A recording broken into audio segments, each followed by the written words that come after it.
ಜಾತಿ ವಿರುದ್ಧ ಜಾತಿ, ಕರ್ನಾಟಕದಲ್ಲಿ ಕುದಿಯುತ್ತಿರುವ ಮೀಸಲಾತಿ ಯುದ್ಧ. ಕರ್ನಾಟಕದಲ್ಲಿ ಅನುಸೂಚಿತ ಜಾತಿಗಳಿಗೆ ನೀಡಲಾಗಿರುವ 17% ಮೀಸಲಾತಿ ಮೊದಲು ಪ್ರತಿಯೊಂದು ದಲಿತರನ್ನು ರಕ್ಷಿಸಲು ರೂಪಿಸಲ್ಪಟ್ಟಿತ್ತು.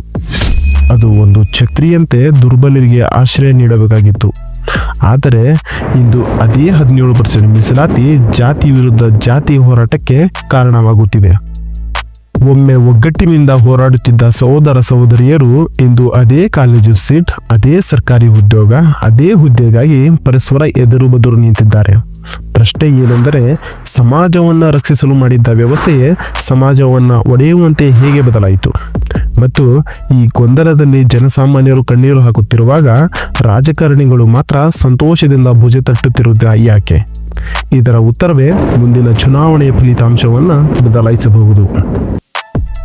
ಮೀಸಲಾತಿ ಎಂಬುದು ಯಾವಾಗಲೂ ಸಂವೇದನಶೀಲ ಮತ್ತು ಸಂಕೀರ್ಣ ವಿಷಯ. ಆದರೆ ಈ ವರ್ಷ ಅದು ಕರ್ನಾಟಕದಲ್ಲಿ ನಿಜವಾದ ಸ್ಫೋಟಕವಾಗಿದೆ. ಬಂಜಾರಾ ಕಮ್ಯುನಿಟಿ. ಕಾಂಗ್ರೆಸ್ ಸರ್ಕಾರವು ಅನುಸೂಚಿತ ಜಾತಿಗಳ 17% ಮೀಸಲಾತಿಯನ್ನ 3 ವಿಭಾಗಗಳಾಗಿ ವಿಭಜಿಸುವ ನಿರ್ಧಾರ ಕೈಗೊಂಡಿದೆ.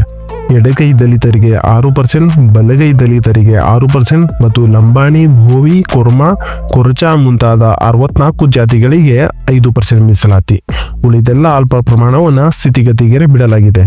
ಈ ನಿರ್ಧಾರ ಹೊರಬಂದ ತಕ್ಷಣವೇ ರಾಜ್ಯದ ಹಲವೆಡೆ ಪ್ರತಿಭಟನೆ ಭುಗಿಲಿದ್ದವು.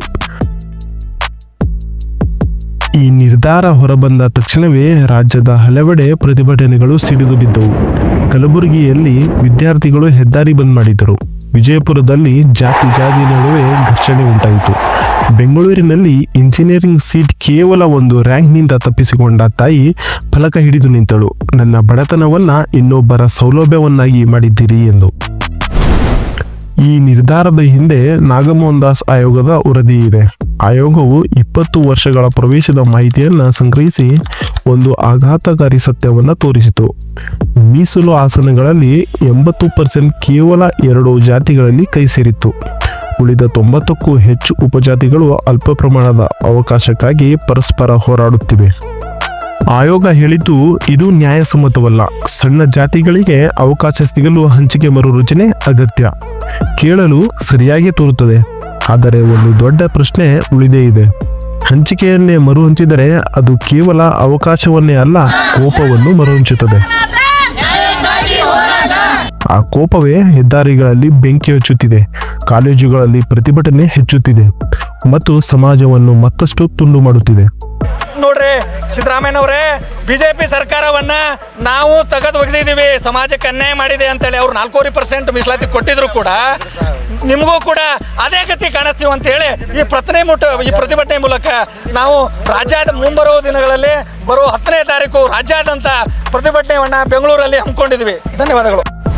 ಇದು ಕರ್ನಾಟಕದ ಮೊದಲ ಪ್ರಯತ್ನವಲ್ಲ. 2012ರಲ್ಲಿ ಸದಾಶಿವ ಆಯೋಗ ಇದೇ ಸಲಹೆಯನ್ನು ನೀಡಿತ್ತು. ಆದರೆ ಅಂದಿನ ಸರ್ಕಾರ ಇದನ್ನ ಫೈಲ್ಗಳಲ್ಲೇ ಬಿಟ್ಟುಬಿಟ್ಟಿತು. ವರ್ಷಗಳ ಕಾಲ ಸರ್ಕಾರಗಳು ಬದಲಾಗಿದರೂ ವರದಿ ಧೂಳಿನಿಂದ ಮುಚ್ಚಿಕೊಂಡೇ ಇತ್ತು.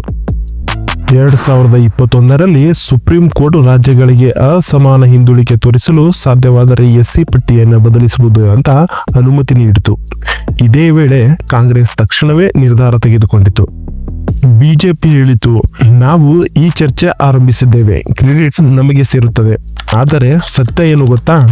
1.2 ಕೋಟಿ ಜನರ ಭವಿಷ್ಯವನ್ನ ಮರು ಪರಿಭಾಷಿಸುವ ನಿರ್ಧಾರ ಕೇವಲ 18 ನಿಮಿಷಗಳಲ್ಲೇ ತೆಗೆದುಕೊಳ್ಳಲಾಯಿತು.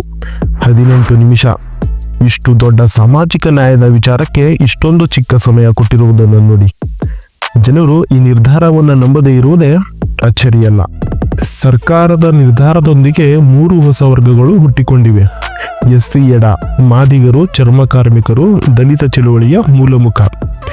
SC ಬಲ, ಹೊಲೆಯರು, ಕೃಷಿಕ ಸಮುದಾಯ, ಹಳೆಯ ಮೈಸೂರು ಪ್ರದೇಶದಲ್ಲಿ ಸಂಖ್ಯಾಶಕ್ತಿಯುಳ್ಳವರು. ಸ್ಪರ್ಶದ ದಲಿತರು, ಲಂಬಾಣಿ, ಭೋವಿ, ಕೊರ್ಮ, ಕೊರಚ ಮತ್ತು ಇತರೆ 59 ಸಮುದಾಯದವರು. ಅಸ್ಪೃಶ್ಯ ಪಟ್ಟಿಯಲ್ಲಿ ಸೇರಿಸಲಾಗದ ಸಮುದಾಯಗಳು. ಸರ್ಕಾರ ಹೇಳುವುದು, ಇವರು ಈ ಹಿಂದೆ ಸೌಲಭ್ಯ ಪಡೆಯಲಿಲ್ಲ, ಈಗ ಅವರಿಗೆ ಸಹ ಅವಕಾಶ ಕೊಡಬೇಕು. ಆದರೆ ಟೀಕೆಗಾರರು ಹೇಳುತ್ತಾರೆ, ಇದು ವೋಟ್ ಬ್ಯಾಂಕ್ ರಾಜಕೀಯ. ಏಕೆಂದರೆ ಈ ಸಮುದಾಯಗಳ ಹೆಚ್ಚಿನವರು 40 ವಿಧಾನಸಭಾ ಕ್ಷೇತ್ರಗಳಲ್ಲಿ ವಾಸಿಸುತ್ತಾರೆ. ಅಲ್ಲಿ ಗೆಲುವು ಸೋಲು ಸಾವಿರಾರು ಮತಗಳ ಅಂತರದಲ್ಲೇ ನಿರ್ಧಾರವಾಗುತ್ತದೆ. ಇದರ ಹಿಂದಿನ ರಾಜಕೀಯ ಆಟ ಹೇಗಿದೆ ಗೊತ್ತಾ? ಇದರಲ್ಲಿ ಬಿಜೆಪಿಯ ನಿಲುವು ಸರಳ. ಅಂತರ ಮೀಸಲಾತಿ ಒಳ್ಳೆಯದು, ಆದರೆ ಕಾಂಗ್ರೆಸ್ ತಪ್ಪಾಗಿ ಮಾಡಿದೆ. ಅವರು ಸಮಿತಿ ರಚನೆಗಾಗಿ ಒತ್ತಾಯಿಸುತ್ತಿದ್ದಾರೆ. ಅರ್ಥವೇನು ಗೊತ್ತಾ?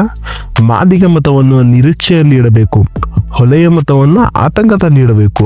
ಹೀಗೆ ಇಬ್ಬರನ್ನ ತಮ್ಮತ್ತ ಸೆಳೆಯಬಹುದು. ಕಾಂಗ್ರೆಸ್ ಆಟ ಇನ್ನಷ್ಟು ಚಾತುರ್ಯಪೂರ್ಣ. ಅವರು ಲಂಬಾಣಿ ಮತ್ತು ಭೋವಿ ಯುವಕರಿಗೆ ಸಂದೇಶ ಕಳುಹಿಸುತ್ತಿದ್ದಾರೆ. ನಿಮಗಾಗಿ ನಾವು ಮೀಸಲು ಕೊಟ್ಟಿದ್ದೇವೆ, ಬಿಜೆಪಿ ಬಂದ್ರೆ ರದ್ದು ಮಾಡುತ್ತಾರೆ. ಹೀಗೆ ಪ್ರತಿಯೊಂದು ಸಮುದಾಯವು ಇನ್ನೊಂದು ಸಮುದಾಯ ತನ್ನ ಭವಿಷ್ಯ ಕದಿಯುತ್ತಿದೆ ಎಂದು ಭಾವಿಸುತ್ತದೆ. ಸಾಮಾಜಿಕ ಜಾಲತಾಣಗಳಲ್ಲಿ ಹರಡುವ ವದಂತಿಗಳು ಬೆಂಕಿಗೆ ಎಣ್ಣೆ ಸುರಿದಂತಿದೆ. ಹೊಸಪೇಟೆಯ ಒಬ್ಬ ಭೋವಿ ಯುವಕ ಹೇಳಿದನು, ನಾವು ಯಾವಾಗಲೂ ಸಾವರ್ಣರಲ್ಲ, ನಾವು ಗೋರಿಗಳನ್ನು ತೋಡಿದ್ದೇವೆ, ನೃತ್ಯ ಮಾಡಿದ್ದೇವೆ, ನಾವೇ ಬಡವರು. ಈಗ ಆಕಸ್ಮಿಕವಾಗಿ ಪ್ರಿವಿಲೇಜ್ ಅಂತಾರೆ. ಪ್ರತಿ ಸಮುದಾಯಕ್ಕೂ ತಾವು ಮೋಸ ಹೋದವರು ಎಂಬ ಭಾವನೆಯಿದೆ. ಈ ಭಾವನೆಗಳನ್ನು ಸಾಮಾಜಿಕ ಜಾಲತಾಣಗಳು ಕೋಪದಲ್ಲಿ ಪರಿವರ್ತಿಸುತ್ತಿದೆ. ಮೀಸಲಾತಿ ಮೊದಲು ಅತಿ ದುರ್ಬಲರನ್ನು ರಕ್ಷಿಸಲು ರೂಪಿಸಲ್ಪಟ್ಟಿದ್ದು, ಆದರೆ ಇಂದು ಅದು ದಲಿತರ ವಿರುದ್ಧವೇ ಹೋರಾಡುವ ಯುದ್ಧಭೂಮಿಯಾಗಿದೆ. ಸರ್ಕಾರ ಹೊಸ ಉದ್ಯೋಗಗಳನ್ನು ಸೃಷ್ಟಿಸುವ ಬದಲು ಹಳೆಯ ಹುದ್ದೆಗಳ ಹೆಸರನ್ನು ಬದಲಾಯಿಸುತ್ತಿರುವವರೆಗೆ ಈ ಯುದ್ಧ ಮುಂದುವರಿಯುತ್ತದೆ. ಕರ್ನಾಟಕದಲ್ಲಿ ಮೀಸಲಾತಿ ಬದಲಾವಣೆ ಕೇವಲ ಅಂಕೆಗಳ ಆಟವಲ್ಲ, ಅದು ಲಕ್ಷಾಂತರ ವಿದ್ಯಾರ್ಥಿಗಳ ಭವಿಷ್ಯ, ಸಾವಿರಾರು ಕುಟುಂಬಗಳ ಬದುಕು. ಇಂದು ಎಡ ಬಲ ಸ್ಪರ್ಶದ ದಲಿತರ ಅಂತ ಲೇಬಲ್ ಹಾಕಲಾಗಿದೆ. ನಾಳೆ ಇನ್ನೇನಾದರೂ ಹೆಸರಿಡಬಹುದು. ಆದರೆ ಪ್ರಶ್ನೆ ಏನೆಂದರೆ, ನಮ್ಮ ಸಮಾಜವನ್ನು ಇಂತಹ ತುಂಡುಗಳಲ್ಲಿ ಒಡೆದರೆ ನಿಜವಾದ ಸಮಾನತೆ ಯಾವಾಗ? ನಿಜವಾದ ಪ್ರಶ್ನೆ ಏನೆಂದರೆ, ಜಾತಿ ಆಧಾರಿತ ಮೀಸಲಾತಿ ಸಮಾಜದ ಗಾಯಗಳನ್ನು ಗುಣಪಡಿಸುವುದೇ ಅಥವಾ ಹೊಸ ಗಾಯಗಳಿಗೆ ಕಾರಣವಾಗುವುದೇ? ಕಾದು ನೋಡೋಣ. ಯಾವುದೇ ಮೀಸಲಾತಿ 50% ಮೀರುವಂತಿದ್ದರೆ ಅದು ಸುಪ್ರೀಂ ಕೋರ್ಟ್ನಿಂದ ಯಾವುದೇ ಕ್ಷಣದಲ್ಲಿ ರದ್ದಾಗುತ್ತದೆ.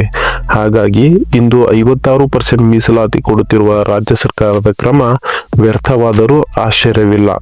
ಇದರಿಂದ ನೇರ ನಷ್ಟಕ್ಕೆ ಒಳಗಾದವರು ಅದೇ ಬಂಜಾರ, ಭೋವಿ, ಕೊರಮ, ಕೊರಜ ಮತ್ತು ಇತರೆ 59 ಜಾತಿ. ನೀವೇ ಯೋಚಿಸಿ ನೋಡಿ, ಮೀಸಲಾತಿ ಸಮಾಜದ ಗಾಯಗಳನ್ನು ಗುಣಪಡಿಸಬೇಕೋ ಅಥವಾ ಹೊಸ ಗಾಯಗಳನ್ನು ಸೃಷ್ಟಿಸಬೇಕು? ಈ ವಿಷಯದ ಬಗ್ಗೆ ನಿಮ್ಮ ಅಭಿಪ್ರಾಯವೇನು? ಕಾಮೆಂಟ್ನಲ್ಲಿ ಹೇಳಿ. ವಿಡಿಯೋ ಉಪಯುಕ್ತವಾಗಿದೆ ಎಂದು ಅನಿಸಿದರೆ ಲೈಕ್ ಮಾಡಿ, ಸ್ನೇಹಿತರೊಂದಿಗೆ ಹಂಚಿಕೊಳ್ಳಿ. ಇನ್ನಷ್ಟು ವಿಶ್ಲೇಷಣೆಗಾಗಿ ಚಾನಲ್ಗೆ ಸಬ್ಸ್ಕ್ರೈಬ್ ಮಾಡುವುದು ಮರೆಯಬೇಡಿ. ಮುಂದಿನ ವಿಡಿಯೋದಲ್ಲಿ ಮತ್ತೆ ಭೇಟಿಯಾಗೋಣ. ಧನ್ಯವಾದಗಳು.